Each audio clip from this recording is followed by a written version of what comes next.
मी कृषीराज शेतकरी गट चांबई या गटाचा निमंत्रक आहे. तूर यावेळेस मी अमरपट्टा या पद्धतीमध्ये पेरलेली आहे.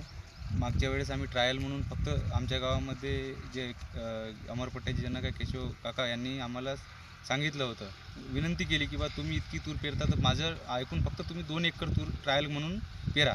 तर मागच्या वर्षी त्यांचं ऐकून मी फक्त माझं असं शेत की ज्याच्यात बा आपल्याला ट्रायल आपण घेऊ शकतो असं शेतात मी 2 एकर तूर पेरली होती आणि त्याच्यात मला प्रचंड असं म्हणजे उत्पन्न झालं.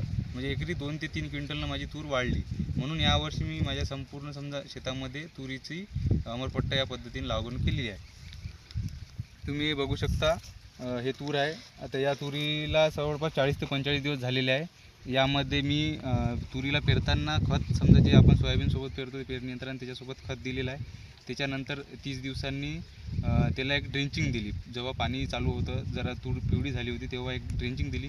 त्या ड्रेंचिंगमध्ये मी 19-19 ह्युमिक ॲसिड आणि साप पावडर घेतलेलं आहे. आणि नंतर 8 ते 10 दिवसानं जेव्हा पाणी उघडून गेलं, तूर जरा आपली व्यवस्थित झाली, जरा हिरवी झाली, तेव्हा मी समजा 8 ते 10 दिवसांनी तिथून तुरीचे शेंडे खुडलेले. तुम्ही बघू शकता हे शेंडे खुडलेले आहेत आता पण इथून, आणि हे त्यांनी तुरीने असे फुटवे काढलेले आहे, तुम्ही बघू शकता. आणि जर